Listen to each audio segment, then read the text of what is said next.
Owning a dog is one of the most wonderful experiences that a human can have. Dogs are joyful, affectionate, and always grateful for their humans. Unfortunately, though, caring for a dog is not always easy.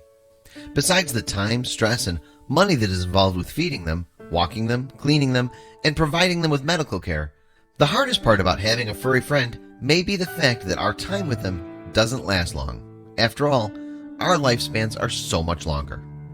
One woman knew that her beloved old dog, nicknamed Steve Mason, was not going to be with her much longer. Yet his story ended in a way that nobody could have expected.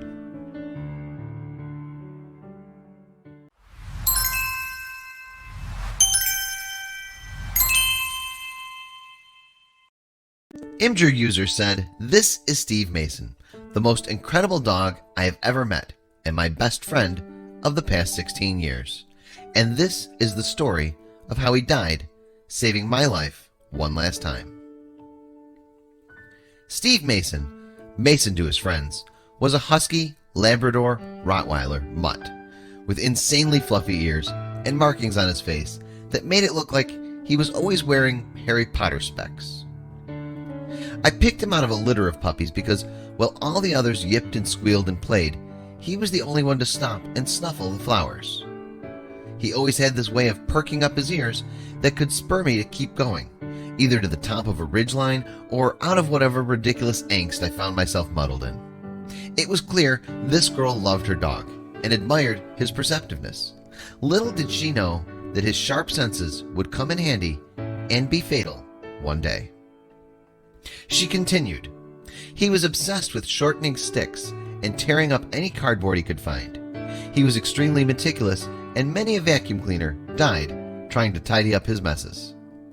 Mason was a best friend and rock-steady companion for my older brother, and a traveling companion like no other. And every time he saw my brother, even if 5 years had gone by, he'd still try and jump in his arms like a puppy.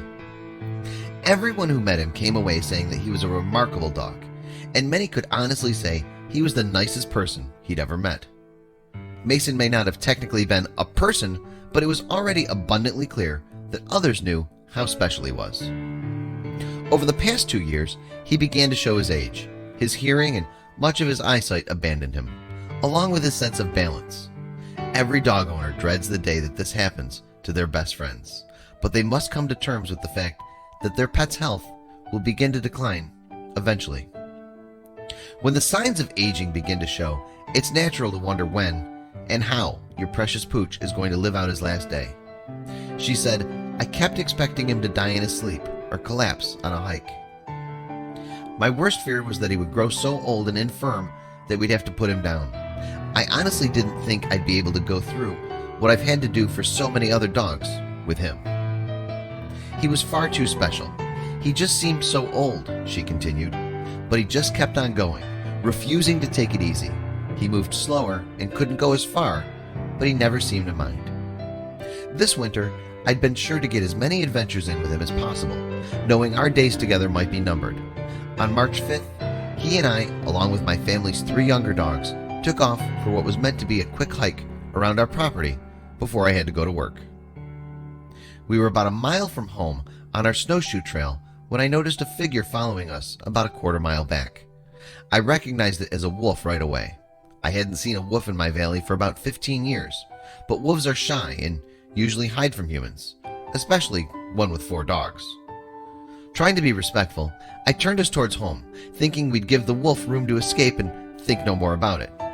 A few minutes later, the littlest dog gave a bark, and I turned to see the wolf standing 5 feet behind us. She was huge, her shoulder nearly coming up to my hip. She looked scared but determined, and most of all, she looked hungry. We were in trouble. She attacked, and we spent the next 20 minutes trying to fight her off. I was hitting her with my ski poles while the dogs nipped and tried to avoid her teeth. She was weak, but a good fighter. Mason and I ended up fighting side by side. The wolf kept staring me in the eyes, but it was clear she was after the dogs. She finally pinned the smallest dog, and Mason lunged at her. Suddenly, my frail old man looked huge, bigger than I'd ever seen him before. He knocked her off the puppy, but she got Mason by the throat. It was over in a split second. I've never screamed so loud. Every fiber in my being was telling me to kill her, stab her in the eye, tear her throat out if I could. But that would have only gotten me killed too. And there were 3 other dogs I had to get out of there. It was too late anyway. He was dead, and she was eating him. This is the wolf. This picture was taken the morning after by some guards in the nearby border station where she wandered past. Though all I wanted to do in the moment was kill her, she really is one of the most beautiful things I've ever seen. And now that it's done, I hold no hate for her. She was starving to death and did what she had to survive. I think she went into the fight knowing she might be the one to get killed, and it was simply the luck of the draw that she got him first. I only hope she leaves this valley safely. I miss Mason like there's a hole in my chest, though I know there was nothing else I could have done. I can't escape the thought that I failed to save him, but most dogs at 16 die by the fireside, slowly and painfully of old age. Mason went out of this world like a thunderbolt, saving my life and the lives of 3 younger dogs. He was my puppy, my grizzly, my brother, my friend, and he died as he lived, my hero. I love you, buddy. Goodbye. Mason may have died in one of the most tragic, violent ways that one could imagine, but he will always be remembered as a true lifesaver. What a powerful, emotional tale that his owner chose to share with the world.